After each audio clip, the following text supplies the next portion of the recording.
pantalla. Entonces, ayer les estaba comentando que la eficiencia global de una turbina es la eficiencia hidráulica, que es el producto de la eficiencia del rodete con la eficiencia de la tobera, pero al final hay que multiplicar eso por la eficiencia mecánica. Entonces, ¿qué llevamos hasta el momento? Bueno, haciendo un diagrama, hay cierta altura disponible HG, pero se va a perder en el recorrido de la caída de cientos de metros, se va a perder algo por fricción en la tubería. Entonces, ya cuando llego aquí abajo, voy a tener una altura disponible HE, que es la altura efectiva, ¿verdad? HE, que simplemente es HG menos HF. Me va a quedar una altura efectiva o disponible, ¿verdad? Para convertir energía cinética en el chorro. Y la conversión de esta energía efectiva a energía cinética del chorro, pues no se hace al 100%, se pierde algo, ¿verdad? Por la fricción que ocurre en la tobera para regular el caudal. Entonces aquí hay cierta eficiencia de la tobera eta N. Y luego el chorro interactúa con el álave, ¿verdad? Y por la manera en que interactúa, pues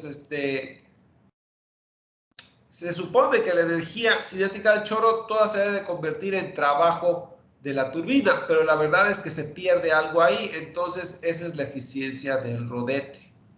Entonces, el producto de esas dos eficiencias, desde HE hasta el trabajo producido teóricamente en la turbina, ¿verdad?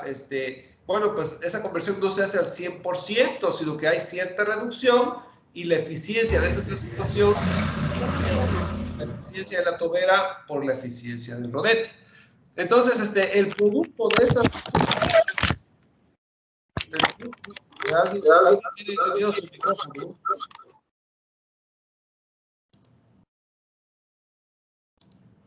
Bueno, entonces, les decía, el producto de esas dos eficiencias me va a dar la eficiencia para convertir esa altura efectiva al trabajo teóricamente producido en la turbina. Y digo teóricamente porque ese trabajo que se produce, parte de ese trabajo se va a desperdiciar en la fricción mecánica del eje, ¿verdad? Porque está sobre rodamientos, y parte de ese trabajo se va a desperdiciar en la fricción aerodinámica de los álabes al cortar el viento, al cortar el aire. Entonces, el producto de esas dos eficiencias es la eficiencia hidráulica, ¿verdad? Y bueno, pero porque la rueda va a hacer fricción en el eje y va a hacer fricción aerodinámica, entonces pues también va a haber una eficiencia mecánica que se multiplicará a esa eficiencia hidráulica para decirme qué porción del HE se convierte ya en energía mecánica de rotación, ¿verdad? Esa es la idea, ¿no? Entonces, la eficiencia global es la eficiencia hidráulica por la eficiencia mecánica. Y la eficiencia mecánica, la hidráulica, perdón, es la del rodete por la de la tobera. Es lo que acabo de explicar ahorita, ¿verdad? Estas dos me llevan desde antes de la tobera hasta la teóricamente disponible en la rueda. Pero esa rueda va a hacer fricción con el aire y con el eje, ¿verdad? Y con los rodamientos. Y entonces hay una eficiencia mecánica que hay que considerar. Entonces, eta M es la eficiencia mecánica, la cual se origina del trabajo perdido mecánicamente y se debe a la fricción del eje, pero también a la fricción aerodinámica de los álabes. Entonces, cuando esta rueda se echa a andar, ¿verdad? Cuando esta rueda se echa a andar a cierta velocidad omega, pues lo cierto es que en los rodamientos va a haber cierto trabajo perdido, ¿verdad? Es la fricción mecánica.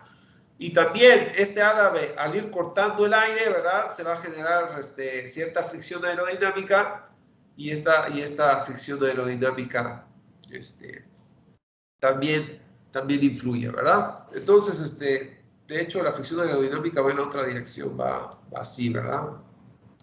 Entonces, esto se quiere mover y la fricción aerodinámica le va a impedir moverse. Y esta fricción aerodinámica tiene un radio, ¿verdad? Y entonces también genera un momento que se resiste, ¿verdad? Entonces, tenemos dos efectos de fricción mecánica, la fricción aerodinámica y la fricción del eje, ¿verdad? Ahora bien, Entonces, vamos a llamar al trabajo total producido por la fricción mecánica y por la fricción aerodinámica, vamos a llamarlo WM. Es el trabajo por unidad de masa. Y va a ser igual al trabajo perdido por la fricción mecánica más el trabajo perdido por la fricción aerodinámica. Ahora bien, se entiende que entre más rápido esté rotando esto, ¿verdad? Más fricción mecánica va a haber y más fricción aerodinámica va a haber. Entonces, pues el trabajo perdido total, el trabajo de la fricción del eje, la fricción del eje, entre más rápido vaya esto, más fricción va a haber. Entonces, el trabajo perdido por la fricción del eje es proporcional a la velocidad al cuadrado. ¿Por qué a la velocidad al cuadrado? Porque la velocidad al cuadrado, U es la velocidad tangencial del ala. Entonces, entre más rápido vaya esto, pues más rápido va a ir U. Entonces, si yo mido la velocidad del árabe, U al cuadrado, que multiplica a la masa, ¿verdad? A la masa, pues me va a dar energía cinética, ¿verdad? Energía cinética. Entonces, U al cuadrado por entonces decir que el trabajo perdido en el rodete es proporcional a U cuadrado, es decir, que el trabajo perdido en el rodete es proporcional a la energía cinética de la rueda. Entonces, la energía cinética de la rueda tiene que ver con omega al cuadrado. Tiene que ver con omega al cuadrado. Pero omega se puede expresar en función de la velocidad tangencial del eje, y entonces la energía cinética de la rueda, si bien se define en función de omega al cuadrado, se puede definir algebraicamente en función de U cuadrada, ¿verdad? Es decir, es una medida de la energía cinética de la rueda expresada en función de la velocidad del ala. Entonces, la energía perdida por la fricción del eje es proporcional a la energía cinética de la rueda expresada en función de U cuadrada. Y lo mismo con el trabajo perdido por la fricción aerodinámica. El trabajo perdido por la fricción aerodinámica, pues entre más rápido vaya la rueda, más fricción aerodinámica va a haber. Entonces, entre más rápido vaya la rueda, mayor es la energía cinética, y entonces otra vez el trabajo perdido por la fricción aerodinámica es proporcional a la energía cinética de la rueda, que otra vez se expresa en función de U cuadrada. Entonces, todavía no sabemos cuánto valen estos coeficientes, ¿verdad? Se pueden determinar experimentalmente. La gente que estudia esto así lo ha planteado. Y como ambos están expresados en función de U cuadrada, que es la velocidad del árabe, pues entonces uno puede factorizar U cuadrada, ¿verdad? Lo factoriza. Y entonces vamos a llamar a esta suma de KF y KD, vamos a llamarlo una K global, ¿verdad? La K global. Entonces me dice que la energía perdida mecánicamente es proporcional a la energía cinética de la rueda, y la energía cinética de la rueda se puede expresar en función de U cuadrado. Simplemente el factor de conversión pues está absorbido en esta K, ¿verdad? Entonces, ahora bien, ¿cuál es la eficiencia global? La eficiencia global me compara el trabajo producido al final con respecto a la energía disponible al inicio. Antes de que el flujo entre a la tobera, tiene una energía disponible G por HE en unidades de energía por unidad de masa. Y el trabajo que yo le saco al final a la rueda es el trabajo disponible teóricamente menos el trabajo perdido por fricción. Entonces, el trabajo que resulta al final de la cadena, ¿verdad? Dividido entre la energía disponible antes de que todo empiece, antes de salir por la tobera, pues esa es la eficiencia global. Pero sucede que este cociente que ustedes ven aquí, bueno, voy a borrar aquí, sucede que este cociente que ustedes ven aquí, esa es la eficiencia hidráulica. Y bueno, y este cociente KU cuadrado sobre GHE, pues lo dejo indicado tal cual. Ahora bien, pero este KU cuadrada sobre GHE, yo lo puedo expresar de esta manera, ¿no? Vamos a ver. Hago regla de la cadena. Hago regla de la cadena. Entonces, vamos a relacionar. Entonces, este término lo voy a expresar como este término. Entonces, U cuadrada sobre GHE está aquí. U cuadrada sobre GHE.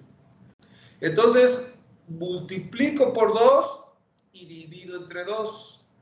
Divido entre C1 al cuadrado y multiplico por C1 al cuadrado. Y este término es igual a este. Pero ahora lo desglosé de esta manera. Y vamos a agrupar. Entonces, vamos a ver. NH, la eficiencia hidráulica se define como el producto eficiencia del rodete por eficiencia de la tobera. Y aquí tengo 2 veces K, ahí está. Y el cociente U sobre C, pues es Nu. Entonces tengo U sobre C1 al cuadrado, sería Nu al cuadrado. Y luego tengo este cociente, y este cociente pues es la eficiencia de la tobera, ¿verdad? Es la eficiencia de la tobera. Pues aquí está. Y vemos que la eficiencia de la tobera ocurre en ambos términos. Así que factorizo. Factorizo la eficiencia de la tobera de esa resta. Y ya casi estoy ahí. Entonces, y bueno. Y de aquí decimos, aquí, vamos a ver qué dice aquí, eficiencia mecánica, que les digo, qué dice aquí, NR, ok,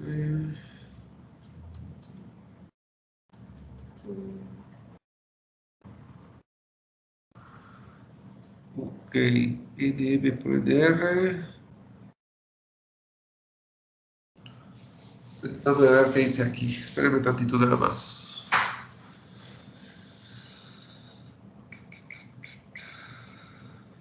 Ok, ahora tengo eficiencia global versus esto. Entonces lo que voy a hacer es que voy a pasar dividiendo eficiencia global entre eficiencia de la tobera. Y eficiencia global entre eficiencia de la tobera es igual a eficiencia mecánica por eficiencia del rodete. Recuerden que eficiencia global es igual al producto de las 3 eficiencias, ¿verdad? Entre del rodete, entre de la tobera y mecánica, ¿verdad? Entonces el producto de las 3 eficiencias es en el global. Entonces yo divido en el global entre la eficiencia de la tobera, bueno, pasa dividiendo y entonces el resultado de esa división es esto. Es la eficiencia mecánica por la eficiencia del rodete. Y eso va a ser igual a lo que sobrevive del lado derecho. Entonces tenemos esta ecuación. Entonces de aquí podemos despejar la eficiencia mecánica. Entonces la eficiencia mecánica la despejamos, ¿verdad? Y el despeje me va a dar esto. Bueno. Vamos a ver. El despeje, pasa dividiendo, ¿verdad? Y el despeje me va a dar esto. Entonces, esa es la eficiencia mecánica, ¿verdad? Simplemente la eficiencia del rodete pasa dividiendo y ya quedó. Entonces, esa es la eficiencia mecánica.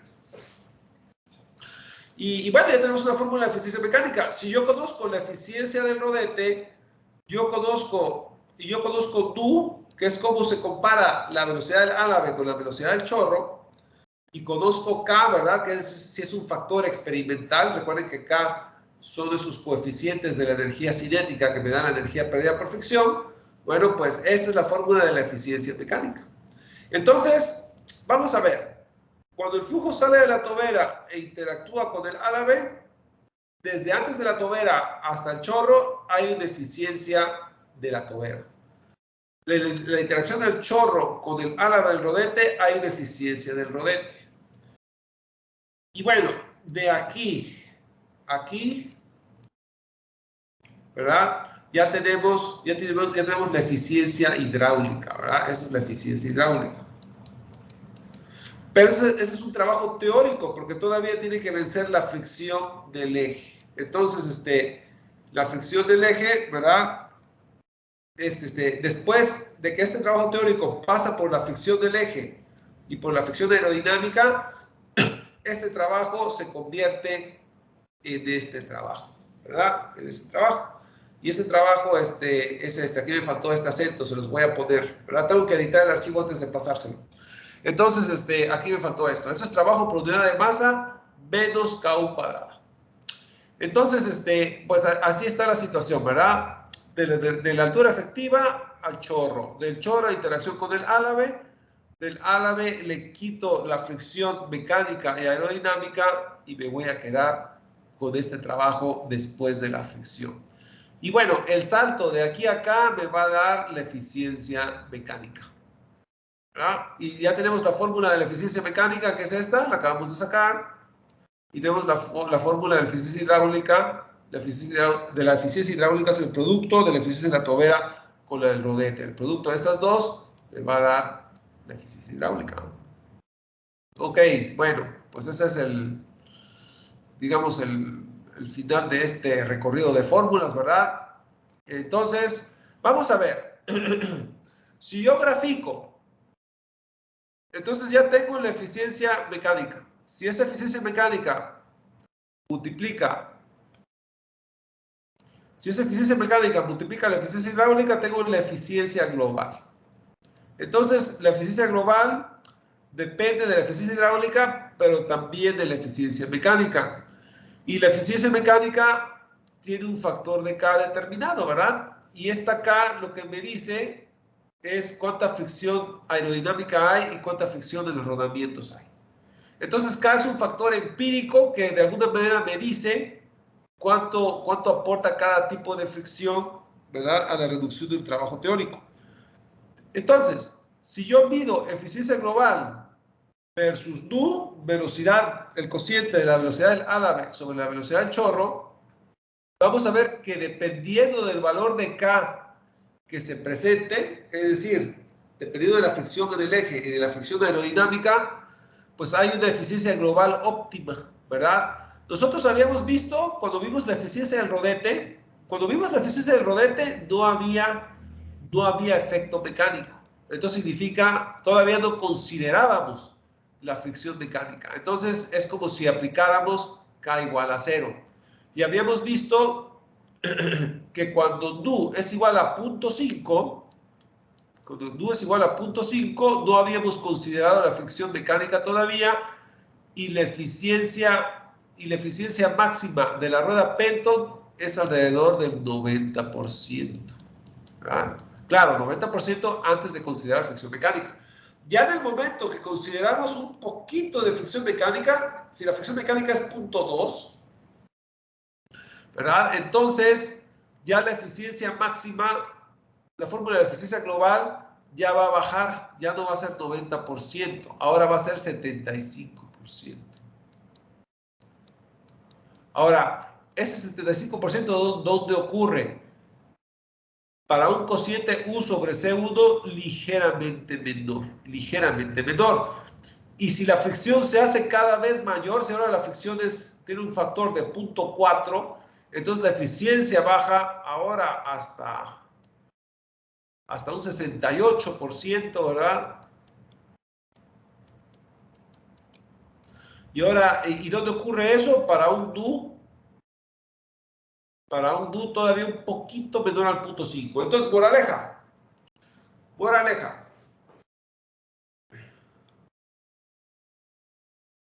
Cuando yo quiero saber cómo debe de compararse la velocidad del chorro con la velocidad del álave para ver cuáles son las condiciones óptimas de operación de la rueda Pelton, vemos que si no consideramos fricción mecánica o aerodinámica, ¿verdad?, el cociente óptimo es 0.5.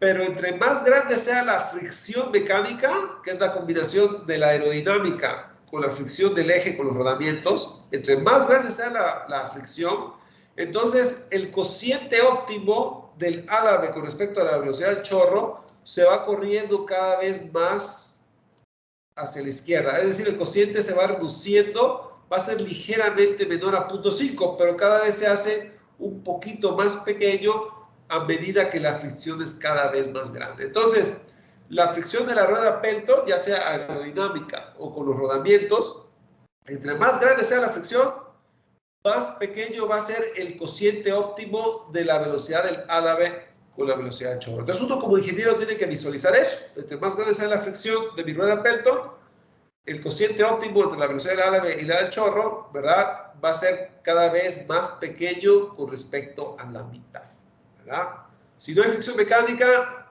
el cociente óptimo es exactamente 0.5, ¿verdad? Eso es lo que me dice la fórmula del eta 0, ¿verdad?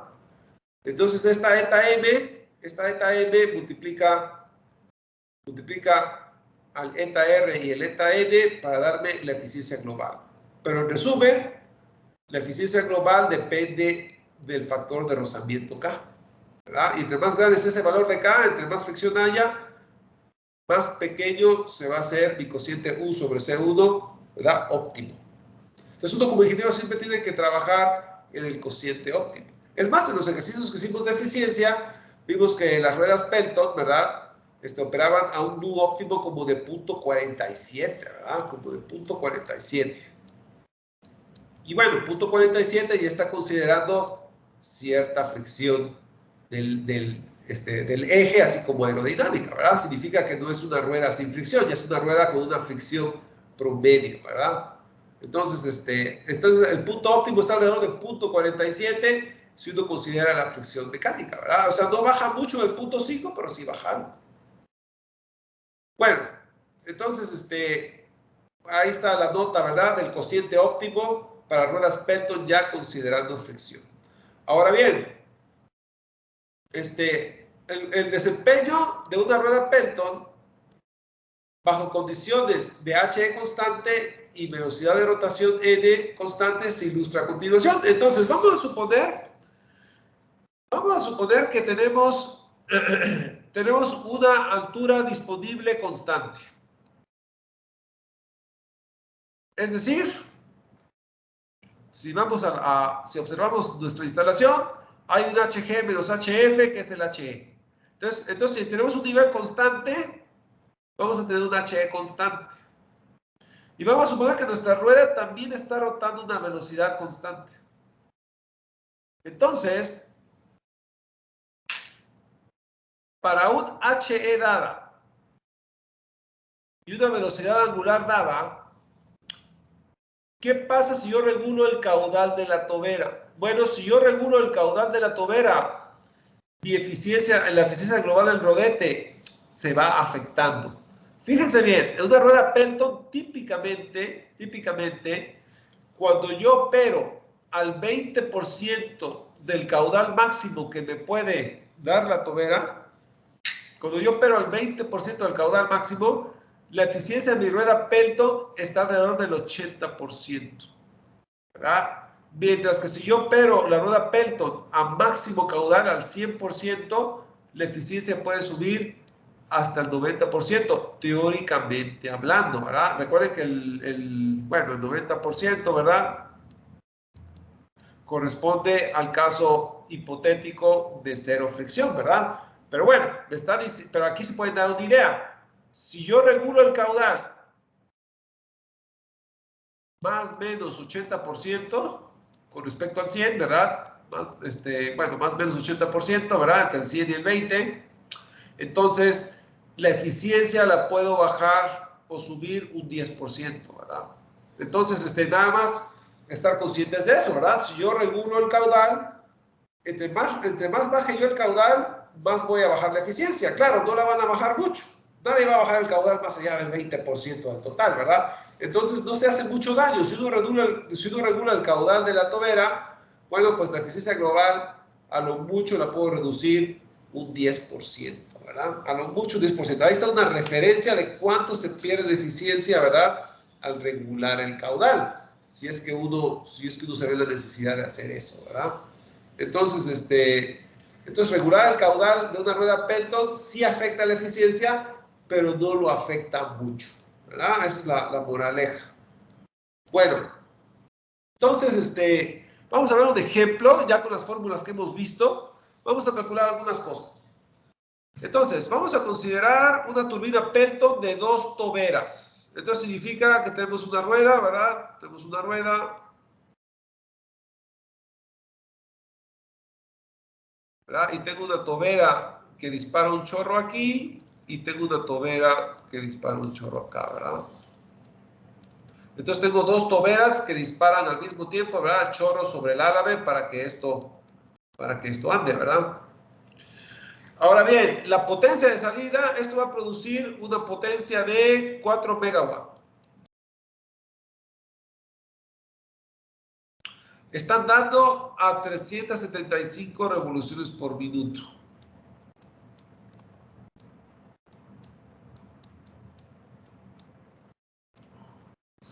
La altura disponible, es decir, la elevación inicial menos lo que se pide por fricción, me va a dar una altura efectiva de 200 metros. Entonces, antes de salir de la tobera, voy a tener 200 metros disponibles de energía potencial. Igual aquí, 200 metros. Este es un plano horizontal, ¿verdad? Cuando el flujo baja, generalmente la rueda se pone en un plano horizontal y las dos toberas tienen una altura efectiva de 200 metros, ¿verdad? Entonces, y el KN, recuerden que el KN es el coeficiente de la tobera. Significa, el KN de 0.98 significa que la velocidad del chorro que sale de la tobera es el 98% de la velocidad teórica que debería salir por ahí, de acuerdo a la fórmula de Torricelli, ¿verdad? Ya usaremos este dato conforme vayamos avanzando en el ejercicio. Los chorros son tangentes a círculos con radio de 0.75 metros. Significa que este chorro, a la hora de incidir en el árabe, va a formar un radio, ¿verdad? Un radio de 0.75 metros o 75 centímetros. Entonces el chorro incide sobre el árabe a 75 centímetros del eje, ¿verdad? Es lo que me está diciendo esto. Beta 2 es un típico 165 grados. Recuerden que el cucharón visto desde arriba, ¿verdad? Ahí les comentaba esto, cuando el flujo incide sobre el árabe, el flujo se va a desviar hacia los lados. Y se va a desviar de tal manera que forma un ángulo de 165 grados con el ángulo de avance del árabe, ¿verdad? Entonces, ese es el beta 2, 165 grados. Eso es lo que típicamente tienen los árabes de las ruedas Pelton, típicamente 165 grados. Y me dice que el W2 es el 85% de W1. Recuerden que el flujo incide a una velocidad W1 sobre el árabe, pero a medida que el flujo se deslice sobre el árabe, se pierde algo de velocidad por fricción y entonces la W2, ¿verdad? La velocidad relativa al árabe que sale va a ser ligeramente menor a la W1 y efectivamente es el 85% de la velocidad W1. Entonces, esos son los datos de mi rueda Pelton, los datos que nos dan. Entonces, la pregunta es, ¿cuál es la eficiencia del rodete? ¿Cuál es el diámetro de cada chorro? Cada chorro que sale de la tobera va a tener cierto diámetro. Entonces, ¿cuál es el diámetro de cada chorro? ¿Y cuál es la velocidad específica de potencia? Tanto en unidades no estrictamente dimensionales como en radianes, ¿verdad? Esos son los tres incisos de este ejercicio. Así que, bueno, pues vamos a resolverlo. Entonces, el inciso A es la eficiencia del rodete. Entonces, la eficiencia del rodete, aquí está la fórmula. Me va a hacer falta KW, me va a hacer falta el beta, me va a hacer falta el nu. Son los datos que me hacen falta. Aquí está el nu otra vez, ¿verdad? Pero estos dos son el mismo dato. Entonces, beta 2 ya me lo dan. Aquí está. El KW ya me lo dan. KW es lo que multiplica el W1 para darme el W2. Entonces ya está, es 0.85. Entonces ya tengo el beta 2 y el 0.85. Pero me falta el nu. Y el nu es igual a U sobre C1. La velocidad del árabe sobre la velocidad del chorro. Ahora bien, hay que calcular U y hay que calcular C1. C1, que es la velocidad del chorro, es igual a la constante de la tobera, que es 0.98, ¿verdad? Por la velocidad teórica del chorro, ¿verdad? Recuerden que cuando el flujo sale de la tobera, hace fricción con la tobera. Entonces, este KN me dice que la velocidad del chorro es el 98% de la velocidad teórica del chorro. Se reduce un 2% debido a esa fricción al salir de la tobera. Entonces, este KN es 0.98 y la velocidad teórica que debe salir de la tobera es raíz de 2GHE, donde HE es la altura efectiva, ¿verdad? Que es de 200 metros. Entonces, bueno, pues ahí tenemos el C1. 2 por G, la gravedad del sistema internacional, porque el HE me lo dan en metros. Entonces, bueno, pues con esta operación tenemos que la velocidad del chorro es 61.39 metros por segundo. Pero entonces ya tenemos el denominador, pero nos hace falta el numerador, la velocidad tangencial del álave. La velocidad tangencial del álave es la omega, la velocidad angular de la rueda Pelton, por el radio desde el centro de la rueda al punto de incidencia del chorro. Entonces, desde el radio de la rueda a punto de incidencia del chorro hay un radio R, y ese radio R es 0.75 metros. Y la omega es de 375 revoluciones por segundo, de revoluciones por minuto. Entonces, omega por R me va a dar la velocidad tangencial del álave, ¿verdad? Entonces, U es igual a omega por R.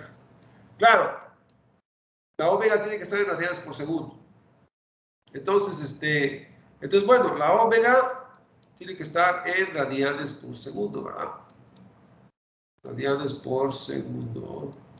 Entonces, bueno, tenemos 375 revoluciones por minuto y sabemos que hay 2 pi radianes en una revolución. Entonces se cancela revolución con revolución y me queda radianes. Pero en un minuto hay 60 segundos, se cancela minuto con minuto y ya tengo radianes por segundo. Entonces las revoluciones por minuto hay que multiplicarlo por 2 pi y dividir entre 60. Y ya tengo radianes por segundo. Y eso lo multiplico por el radio, ¿verdad?, de rotación, que es 0.75 metros, y ya tengo la velocidad tangencial del álave, 29.45.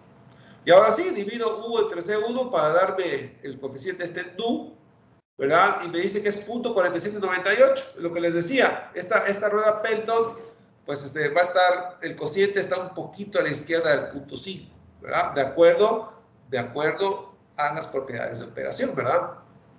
Entonces, ahora sí, calculamos la eficiencia del rodete. Sería 2 veces nu por 1 menos nu, ¿verdad? Y luego tenemos 1 menos KW. KW es 0.85 por el coseno del beta 2, que es 165. Y me dice que la eficiencia del rodete es casi 91%, ¿verdad? 90.9%. Entonces ya tenemos el inciso A, la eficiencia del rodete.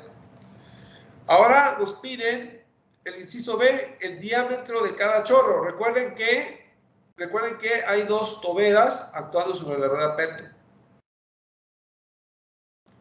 Entonces, pero también nos dan la potencia de salida. Nos dicen que esta turbina genera 4 megawatts, ¿verdad? Esta turbina genera 4 megawatts. Entonces, sabemos que la potencia de salida, la potencia teórica, la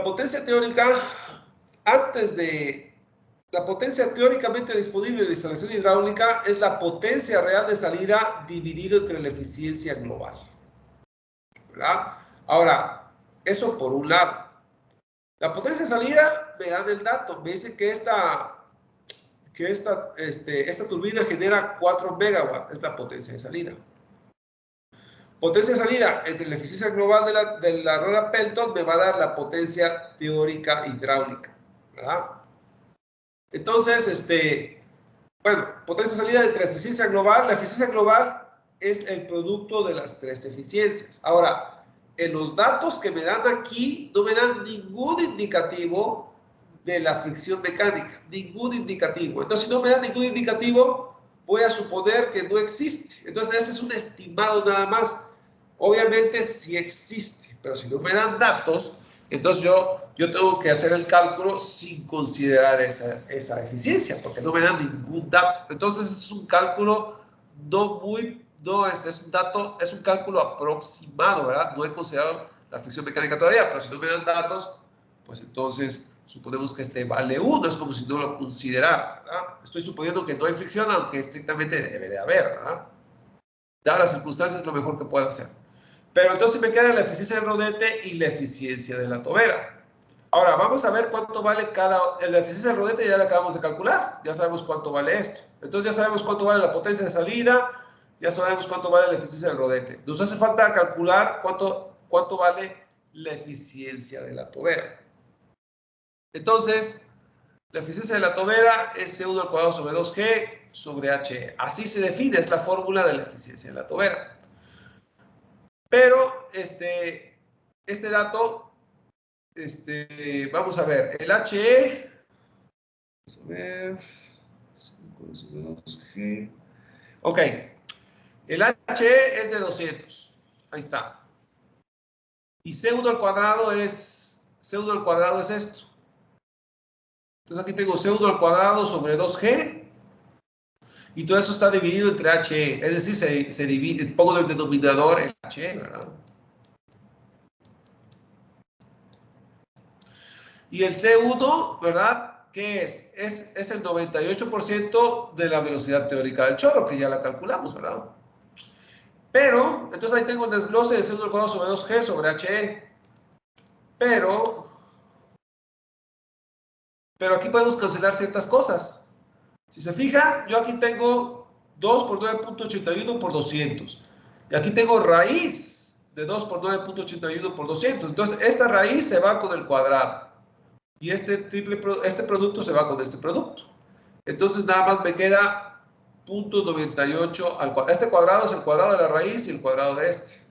Entonces, el cuadrado de la raíz se va a la raíz. Lo que está dentro de la raíz se cancela con el denominador y nada más sobrevive 0.98 al cuadrado, ¿verdad? Y bueno, 0.98 al cuadrado es 0.9604. Entonces ya tengo la eficiencia de la tobera y es el dato que voy a meter aquí. Y ahora sí, la potencia hidráulica, ¿verdad? La potencia hidráulica, teóricamente disponible, ¿verdad? Es la potencia de salida entre la potencia global. Ignoramos la mecánica porque no me da ningún dato al respecto, ¿verdad? Y entonces ya tengo la potencia hidráulica teóricamente disponible, ¿verdad? Para conversión a energía mecánica. Y bueno, la fórmula de la potencia hidráulica teóricamente disponible es ρQG por el H efectiva, ¿verdad? Entonces, G por H efectiva me da energía por unidad de masa. Y si lo multiplico por el flujo básico, entonces tengo energía por unidad de tiempo, que es la potencia. Ahora es la potencia teóricamente disponible, porque HE es la energía en altura, en unidades de altura, teóricamente disponible, ¿verdad? Entonces, HE teóricamente disponible me va a dar potencia teóricamente disponible. Y esta potencia teóricamente disponible, después de rebajarla con la eficiencia del rodete, y la eficiencia de la tobera y la eficiencia mecánica si la tuviera, me daría la potencia de salida, ¿verdad? Entonces, de ahí viene la fórmula del W punto teóricamente disponible. Simplemente es el HE disponible en unidades de altura convertido a potencia. Entonces, esa es la potencia teóricamente disponible obtenida del HE, ¿verdad? El HE de unidades de altura convertida a potencia, hay que multiplicarlo por ρQG. Ok, entonces ya tengo la potencia correspondiente al HE, la potencia teóricamente disponible. Y de aquí despejo el Q, ¿verdad? Porque si se fijan, estoy manejando agua. Conozco el HE y acabo de calcular el W punto. Entonces de aquí puedo despejar el caudal de mi rueda Pelton. De ahí lo puedo despejar. Entonces despejo el caudal de la rueda Pelton. El caudal de los chorros, caudal total de los chorros, ¿verdad? Y entonces, bueno, pues con la potencia teóricamente disponible, la densidad del agua, la gravedad y la altura efectiva HE, yo obtengo el caudal que va a salir, el caudal total que va a salir de las toberas para producir esos 4 megawatts en la salida. Ahora bien, es el caudal total, pero este caudal total se tiene que partir en dos, ¿verdad? Porque cada tobera, hay 2 toberas, entonces ese caudal se parte en 2 y tengo caudal por tobera. Y ese caudal por tobera, si lo divido entre la velocidad del chorro de cada tobera, me va a dar el área de cada chorro, ¿verdad? Repito, el caudal total que me produce los 4 megawatts de salida, ¿verdad? Este caudal total lo divido entre 2 y me va a dar el caudal que sale de cada tobera. Y si el caudal que sale de cada tobera lo divido entre la velocidad del chorro que sale de cada tobera, voy a tener el área del chorro que sale de cada tobera. Entonces, este caudal total lo divido entre 2 y en el denominador pongo la velocidad del chorro, que ya lo calculé, 61.39, ya lo calculé acá arriba, ¿verdad? C1, 61.39. Y entonces me dice que el área de cada chorro es 0.0190 metros cuadrados. Pero yo sé que el área de cada chorro es pi por diámetro al cuadrado sobre 4.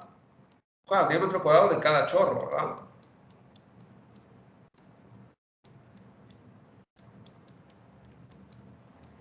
Entonces, de ahí despejo el diámetro del chorro, ¿verdad? Este punto 0.90 lo igualo a esta fórmula y despejo el diámetro del chorro. Y aquí está el diámetro, aquí está la fórmula del diámetro del chorro, despejado.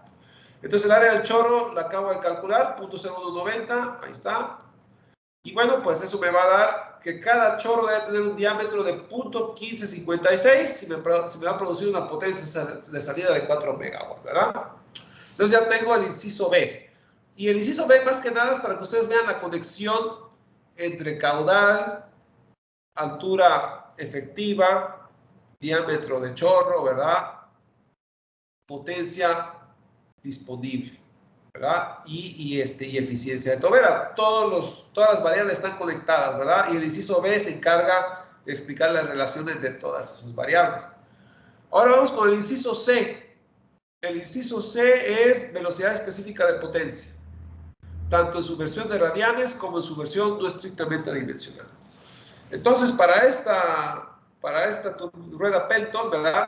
El omega SP es omega en radianes por segundo por raíz de potencia de salida sobre ρ sobre GHE a la 5 cuartos. Entonces, el omega, 375 revoluciones por minuto, hay que convertirlo a radianes por segundo. Multiplicamos por 2 radianes en una revolución y por 1 minuto en 60 segundos. Y entonces ya tenemos el omega en radianes por segundo.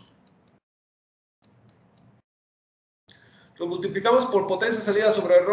Potencia salida es 4 megawatt, es 4 watt, 4 por 10 a la 6 watt, sobre la densidad del agua, que es 1000 kilogramos sobre metro cúbico, y dividimos entre G por la altura efectiva a las 5 cuartos. Y me va a dar 0.19 radianes. Entonces ahí tengo la velocidad específica de potencia en radianes. Pero también me la piden en unidades no estrictamente adimensionales. Y ahí la fórmula es RPM por raíz de BHP sobre H en pies a las 5 cuartos. Las RPM ya nos la dieron, 375. La raíz es de BHP, entonces los 4 por 10 a la 6 watt lo convertimos a libras pie segundo, ¿verdad? Con el factor de conversión, 0.7376 libras pie segundo en cada watt. Y luego, yo sé que en cada HP hay 550 libras pie segundo. Entonces, watt se va con watt, libras pie segundo se va con libras pie segundo y sobrevive el HP. Entonces, a los watt hay que multiplicarlo por 0.7376 y dividirlo entre 550 y ya tengo HP. Y abajo me piden H en pies, entonces la altura efectiva, que es 200 metros, pues yo sé que en un pie hay 0.3048 metros. Entonces lo convierto en pies y eso lo elevo a las 5 cuartos. Y me dice que la velocidad específica de potencia es 8.27. Entonces, y bueno, pues habíamos visto, ¿verdad? Nosotros que las ruedas Pelton, el NSP', si vemos el apunte 1, ¿verdad?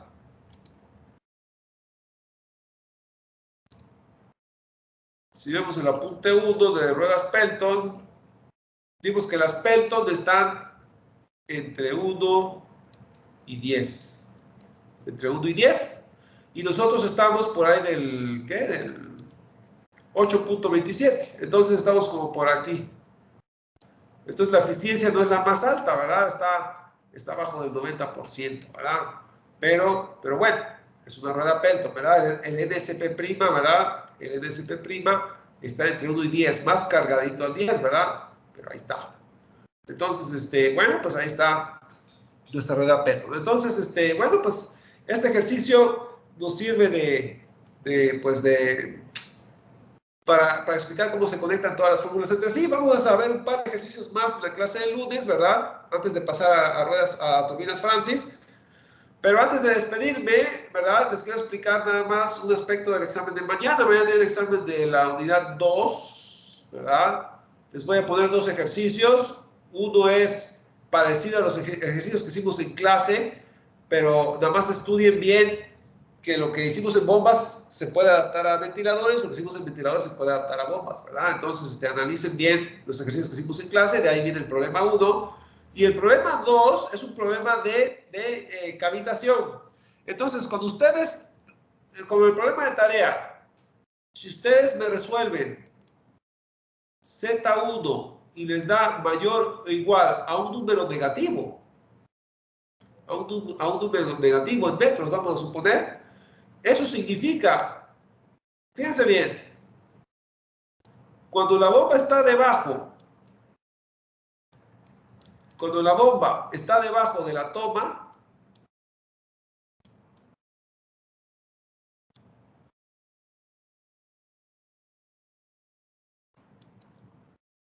cuando la bomba está debajo de la toma, Z1 es positivo.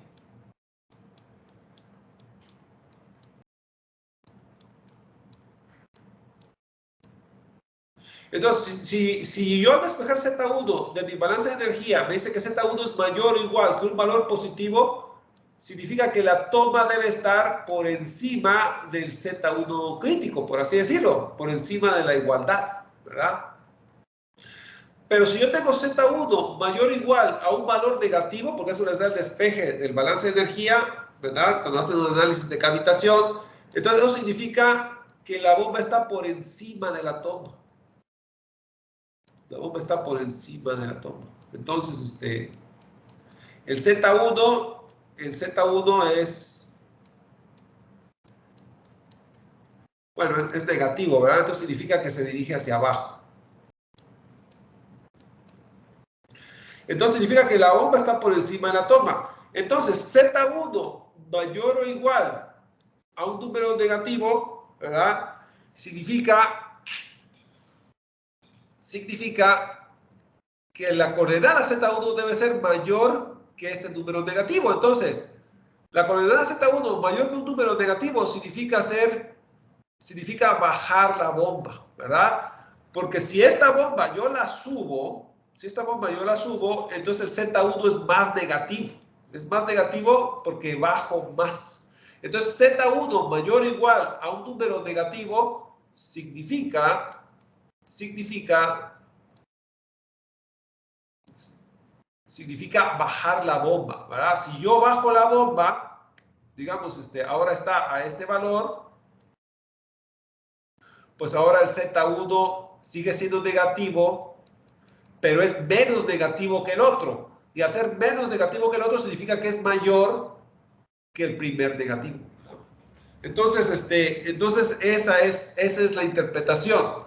Entonces, generalmente, ¿verdad? Cuando uno analiza un problema de bombas y quiere uno evitar cavitación,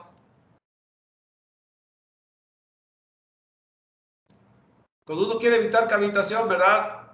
Hay de dos. Uno puede tener la bomba por encima de la toma, ¿verdad? Por encima de la toma. La bomba puede estar por encima de la toma o puede estar por debajo de la toma.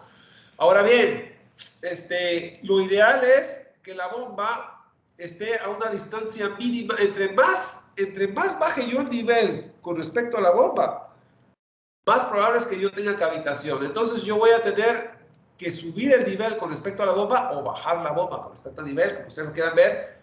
Lo ideal es que entre más corta sea esta distancia, menos chance hay de que vaya a haber cavitación. Entonces, dependiendo del NPSH de la bomba la puedo poner por encima del nivel a cierta distancia. Y si la bomba de plano es muy quisquillosa con el NPSH, tal vez hasta tenga que subir.